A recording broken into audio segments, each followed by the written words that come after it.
journey, meandering through bills and sometimes the shock and emotions and some of the things that you hear people say. Finally,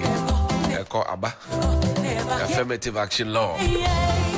Now, the big question that has been asked is, will the president immediately assent to it?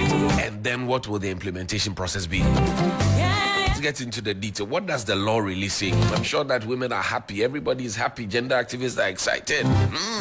But what does the law say? Two women in the studio who will help us to do that conversation.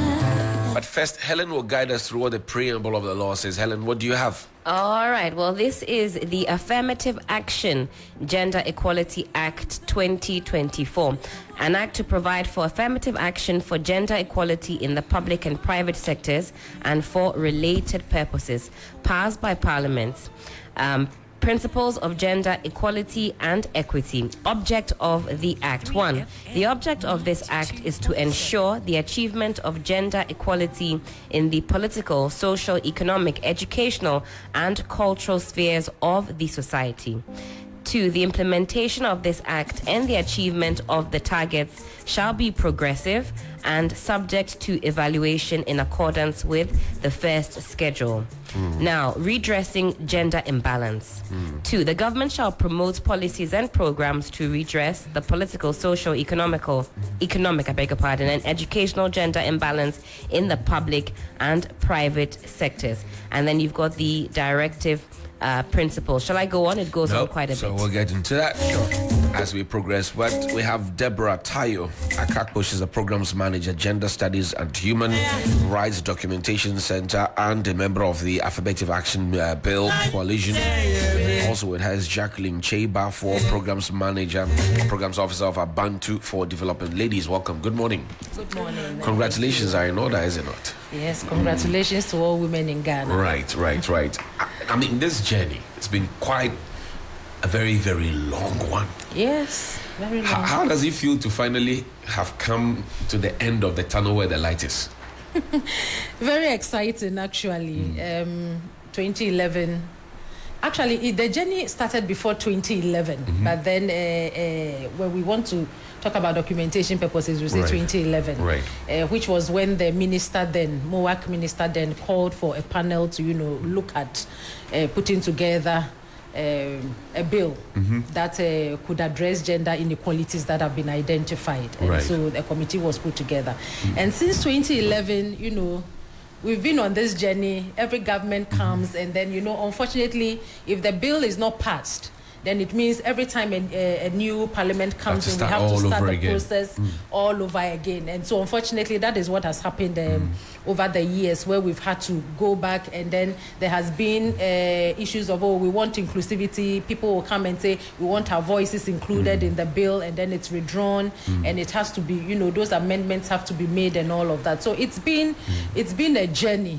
But we are very grateful, very, very grateful and excited that finally. Finally. Jacqueline, what does Abantu think as well? Abantu is excited, and we are all excited, both men and women. Right. And then Abantu is the host of the coalition, the Affirmative Action Bill Coalition. That's correct. So for the past decades, we've worked so hard. As Debbie said, the bill has been going on and on to the boardroom, back. A lot of process has gone on, a lot of investments. We've had a lot of leaders who didn't give up on the bill. The convener of the Affirmative Action Bill Coalition, my director, Dr. Rosemensa Kutin, and a lot of CSOs have worked so hard to get this bill here today, and we are so grateful to God, and we thank all members of Parliament, all media personnel. We've had a lot of media engagements. You've all pushed for the bill, and we are so grateful to have come this Sorry far. if I may add, thank the gender minister. She's done an awesome job, pushing the current for gender minister, Dakwa Newman. Yes, Honorable Dakwa Newman. We want to say thank you to her for her relentless effort in pushing for this bill to be passed into a law. So currently we have the Affirmative Action Action Law, which is the act, and it's no longer gender equality, but the name has been changed to gender equity, upon the request of Parliament recommendations that they made, that they think gender equality is the goal where we want to get to, but before we can get to gender equality, we need to work on gender equity to get everybody in there, both men, women, and all of that. So now the law is actually called Affirmative Action Gender Equity Law. For those who don't know, some say this is a Women's Fellowship Girls Guide law. Is that the case? No. Okay. You know, the interesting thing is that a lot of people, as you said, have always assumed that it's the Women's Front that woke up one day and decided to push for something. But the basis of asking for an affirmative action law is based on the Constitution. Right. So the Constitution, Article 17, Clause 4, states that there must be gender balance in everything that we do, and be it in public life, private life, economically, socially, educationally, and that if at any point in time it is noticed that there is an imbalance in one way or the other, nothing prevents Parliament from enacting a law that corrects that historical imbalance. And also we have the Constitution, I think Article 35, which talks about gender balance when it comes to recruitment of into the public service. That's correct. So it's not as if we stood up and decided to act. It's enshrined in the law, in the Constitution, and we are only asking government to make sure that the Constitution, it states in the Constitution, it's actualized. Correct. And also, apart from that, evidence tells for itself. Let's even put the Constitution aside. The marginalization of women across every sector. Let's start from Parliament. 275. How many are women? 40. And unfortunately, in the next Parliament, we are going to get less than 40. But somebody people. would argue that's an elective position. So you on see, the grounds, if you work hard down there, you get into Parliament. So you realize that a lot of these imbalances that we are seeing, or the gender inequalities that we are seeing, is entrenched in our socio-cultural norms, in our upbringings, in patriarchy, what have you, what society assumes that women should do and where they should be placed. And so that is why when a woman tries to put herself up, she's shut down, she's asked so many questions. Somebody will say, is she married? Has she gone to school? Does she have children? You know, but when a man is standing, nobody asks the man these questions. And so because of our socio-cultural norms, it means that when women try to attain certain leadership positions, they are questioned. Because the cultural norm is that it's men who are supposed to be in the lead and not women. And so a lot of this have prevented women. We've had the experiences, practical experiences, where women have shared. They go put in the application to file, and then their parties tell them, oh, let Mr. So and so go. You take a back seat for now. Because they feel that with men, they have higher chances of winning. But what we are forgetting is that when we come to the population of Ghana, women constitute 50.7%. But if you're asking for equity, why should somebody, I mean, and this would be a question that's usually asked, if you're asking for equity, why should somebody then have to soften their stance so that you can survive and thrive? Okay. When we are asking for equity, it means that it must be balanced. We all know that currently the space is not balanced. When it comes to finances, with regarding to, we know politics has to do with funding. You must have money. Women naturally do not have access to funding. A woman goes to the bank to ask for money, and she's being asked, can your husband come and sign for you? What collateral do you have? Historically, women have limited access to land. Therefore, they cannot even bring that collateral that you are asking of. Whereby for a man, it's very easy. He has land. His family will willingly. Not every man has land. That's what I said. Not every man has land, but the family land willingly they will give it to a man than to a woman. If a woman comes to say, "Oh, we have 100 acres. Can you give me 2? Let me use for." They will give it to the man and not the woman. Okay. And also when it comes to integrity, women are people who do not like to be, excuse me to say, rubbished. Politics is a game whereby and I don't want to use the word you have to play dirty, but that is the truth of the matter. And women have integrity so much that to play dirty is a problem for them. They prefer to be honest, they prefer to be just, they prefer to say it as it is. And most times people do not want this kind of people in politics, because we've realized that when you speak the truth in politics, it really doesn't get you much. So these are some of the things that prevent women from going out there. But the women are capable, they are able, they have the know-how. And so if we say we are talking about development, national development, then that means development without women is half. Jacqueline, let me bring you into this conversation. I ask you, if I said, give me 4 key pointers that it should be on top of my head each time I think about this new law, what would you say from Abanti's perspective as leader of the coalition that has championed this? Well, I think when we think about sustainable development, then we think about this law.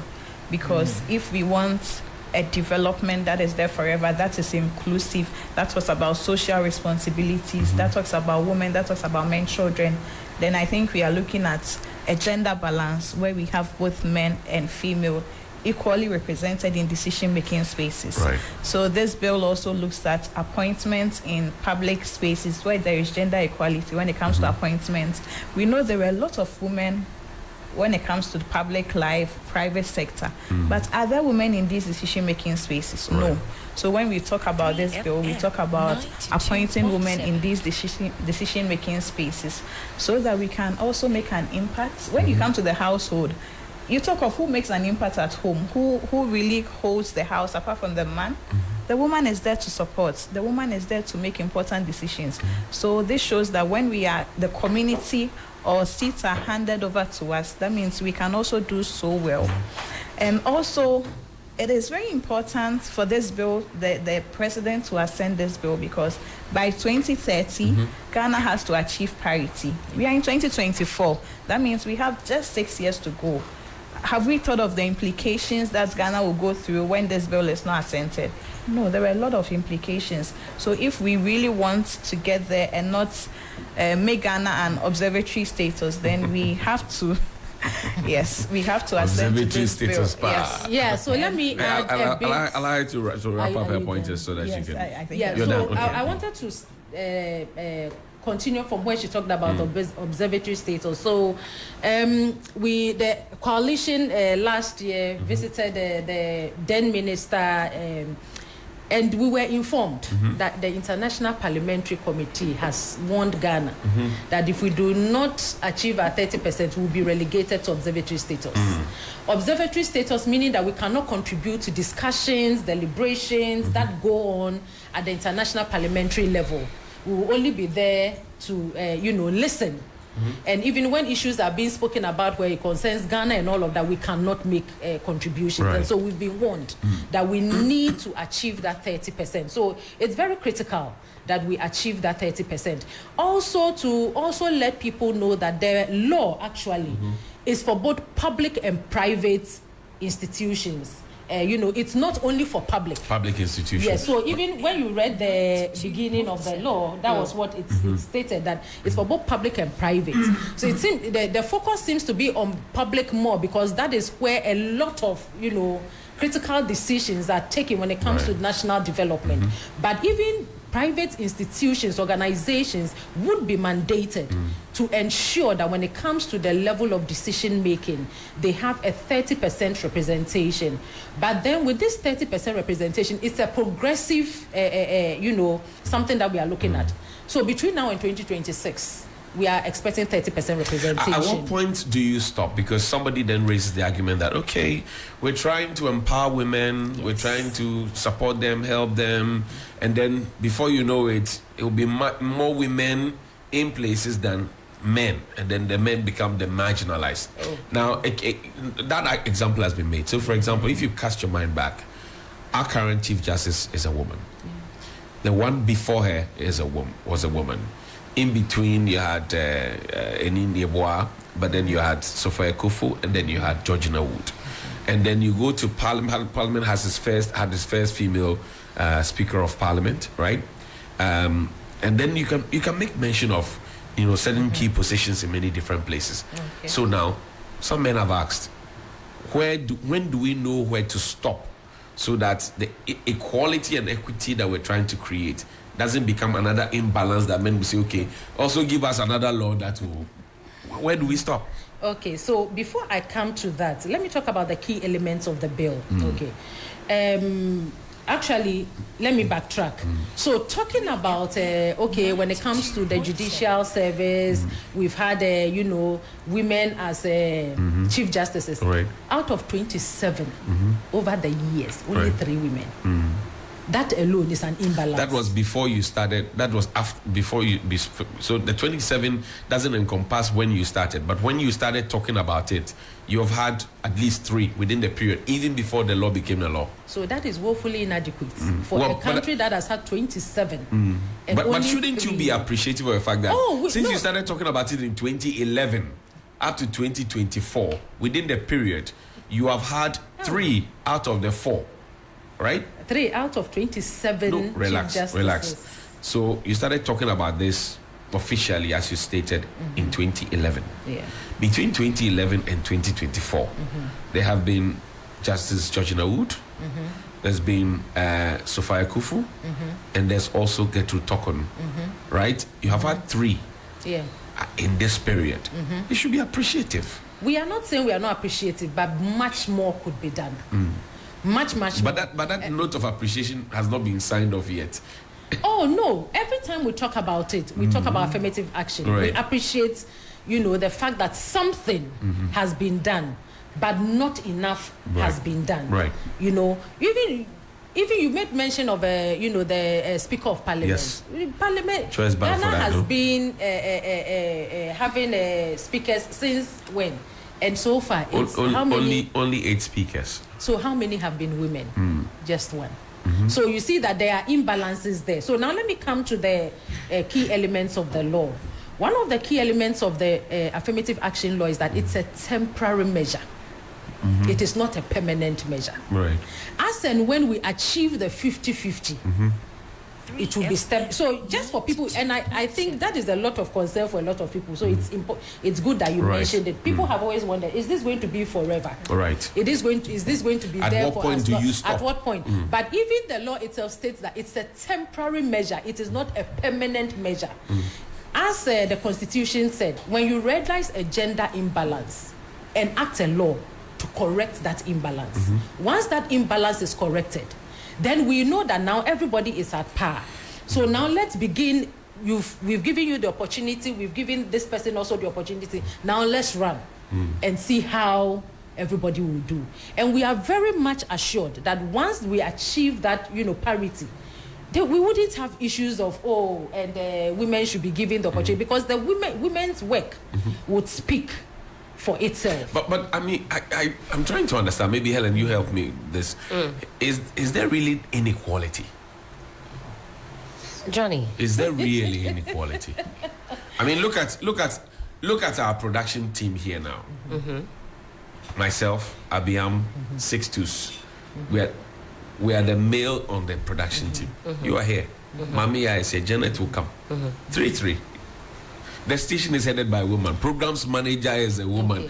The company itself that we have here is headed by a woman. Yeah. Our HR is a woman. Head of legal, woman. You see, we are looking at it from just 3FM point of view. I'm looking at it from. But we are looking at it from a national. So no, I'm saying point of I'm view. saying that if I have to do an analysis, I will start from my backyard, because you have said that the law also says that private sector. Oh yes. And I'm saying that in most of the instances, you will, in fact, it got to a point before Madame Beatrice Abbey became the CEO that about out of 8 top management people, 5 of them were women. 2.7. So then the men will say, oh, there's imbalance, because then it should have been 4-4. You get the point. And that's why I asked that question, that in our bid to say, let's provide a platform for women to also shine, do they go to outshine the men? Because the men have raised that question. And what that is wrong with question, they outshining the men? that question, because if the law is supposed to create equality and it ends up creating inequality, then what's the essence of the law? Currently, the men are outshining the women. So if at a point I'm surprised in time, that even before we have started, the men even already want to join. We haven't even started. What is hold on. with women So that's outshining the men? hold on. The men have outshone women For so long. So Dayo, that's why I asked the question here, and I'm using the situation we have here now. You see, and that is why I said that it's one out of, Our situation is so unique, Johnny, and you know that. But you know, you know this. When you go to Onya FM now, Nana Yabrefo is there. you see, we There's- are talking about but I'm giving you different instances. Media general. I'm giving you different instances. It's just Media one. general. I thought you were going to say that is why Media honorary- General is doing so well. Oh, So Jackie, you see, Jackie, I won't take this bait. that is a very good one. That is a very good one. So you see how you guys are shining. It's I won't- because the I won't- women I are won't take this bait. at the helm of affairs. And I won't allow you to heckle Johnny. No, don't heckle take this him. Don't heckle him. Don't heckle him. No, but then let's look at the implementation process, Yes. which is often the case. I mean, we jump. Hey, the law has been passed for us. We're okay. And we have seen that with many different laws. But when it comes to the implementation, there's always a problem. Somebody says, oh, the airline is not ready. You are now going to chase airline. You chase this, you chase that. We'll set up the office. The office has only one chair, half table, no printer, nothing. Have we made proposals for this implementation so that there's a full rollout plan? What do we know? There is.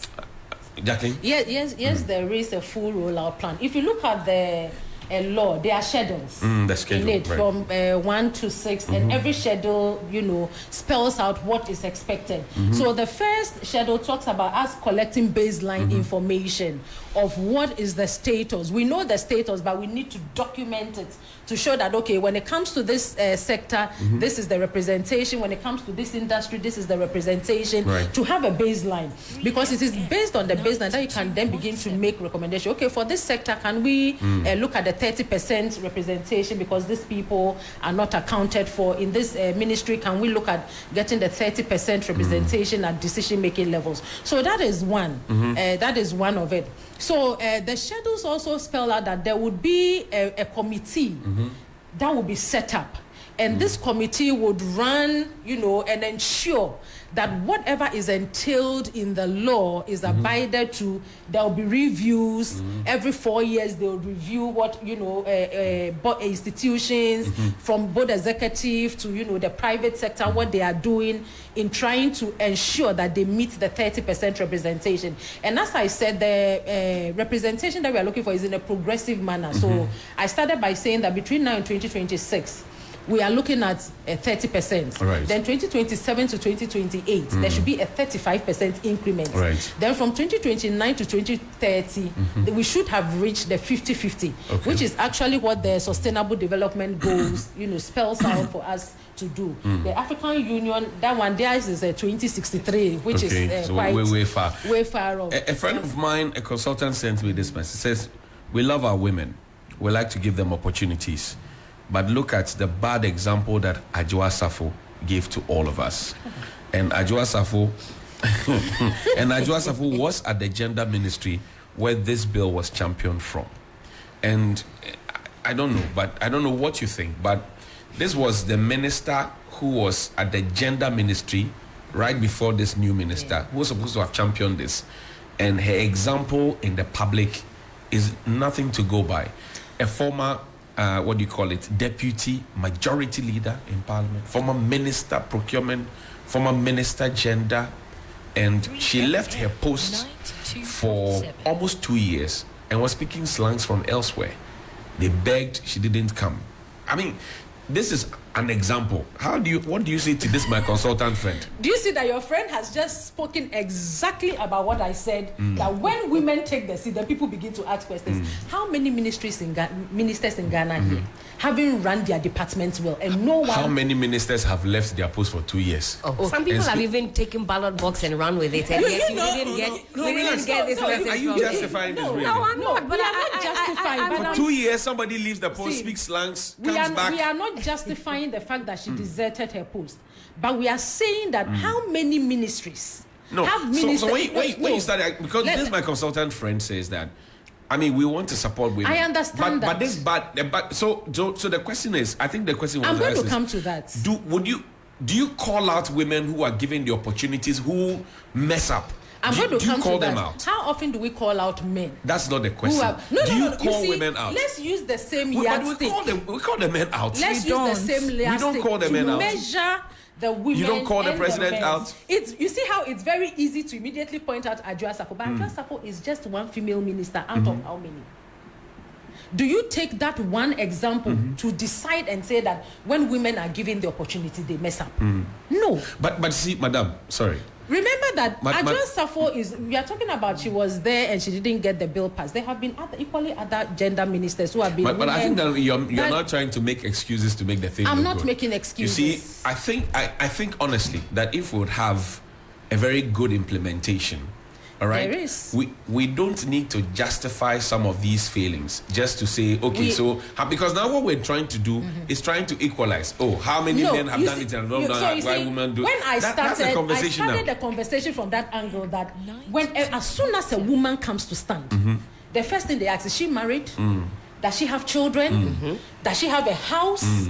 Does she have family? Are her family advising her before she comes to? Is she divorced? If you are divorced, but your case is worse. You are divorced because you could not maintain your home. You see, but when a man comes to stand, nobody asks, are you married? Do you have children? Are you responsible at home? Is your society seeing you as a good example that should be? Nobody asks the men these questions. Right. But so the yardstick is not the same. And I haven't even finished. Okay, your friend's example tells me that what he said right now tells me exactly that. Did he say something wrong? No. There is nothing wrong. I believe that we all were not in support of Adjoa Safo deserting her post. Right. As for that one, let me be very clear about that. We were all not in support of she deserting her post. Yes, but we are saying that should we use that one person as a basis to say that women are not able to hold leadership positions? There are women who have held leadership positions and have excelled perfectly well. That's right. She did not do well, but the current minister came in and has gotten the bill passed. So the point he wants to raise is that at the time when everybody was talking about Adjoa Safo, all these women groupings pushing for this bill were quiet. Nobody. Are you sure? Was there a statement that we? Are you sure? That we want to refer to? There were interviews. People called and asked, and we gave our point of view. I see. Yes. I don't think any women's rights organization, whether from the affirmative action bill, currently it's even the law, so affirmative action coalition to the network of women's rights in Ghana, Women's Manifesto Coalition, none of us came at any point in time to endorse what she has done. We never did. We never did. We accepted the fact that yes, she deserted her post. We don't know what was going on with her at that point in time, but then she's gone. A new person has come in, and she has pushed. Okay, let's wrap up the conversation. The schoolgirls, the children in the schools. What's the plan for them? I mean, how do you get this message down to them so that in their minds they know that, well, there's something that empowers me to be able, I should not be afraid of anything, blah, blah, blah. What's the plan quickly so that we can Okay, wrap so up? when you look at the law itself, there is a portion on education Right. that talks about right from the minister, GES, everything that is supposed to be done to ensure we acknowledge the fact that change must happen from the bottom, basic level. And so right from when children are growing up through when they are in secondary school and all of that, there are provisions to ensure that there is sensitization, awareness raising, there are conversations, empowering them to be able to get there, so that by the time they are getting there, the mindsets, because already our mindsets from when we are brought up, which is our socialization, has taught us that no, you're a girl, don't aim for, your end result is you are going to be somebody's wife and you'll be taken care of. So it's to start working on the mindset of the children. Okay. And so there are provisions in the law. When you look at it, there is an educational bit so to you it also that have your plan addresses, to activate those yes, ones. all of those. The committee is going to ensure that all of this is done, because there'll be reviews. Right. You know, there'll be reviews to ensure that all the parties who are supposed to play their role in ensuring that we achieve that 30% through to where we get the 50% are actually doing what they are supposed to. Great. Jacqueline, closing thoughts. Well, I think we are hopeful that the president will assent the law, and then with its implementation, we know that definitely there will be challenges ahead. We've worked so well with the media over the years to ensure that the bill got here, so we will continue to work closely with the media. We hope that we can continue educating the public on the content the content of the bill, for us all to understand that of the law. For us all to, I'm so used to the bill. She said bill for 11 years, so you have to take your time for it. She said it for 11 years and more.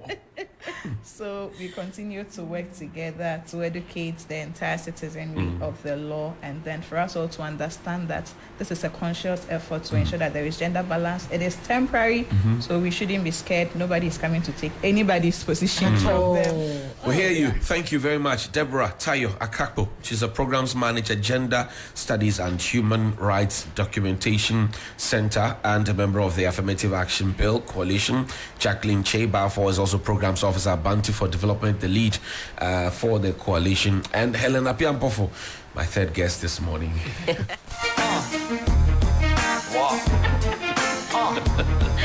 Hey, Johnny. Yes, madam. We haven't even started. You want to clip our way? Don't you want to be a guest? Don't you want to be a guest? I do. Thank you. Fantastic.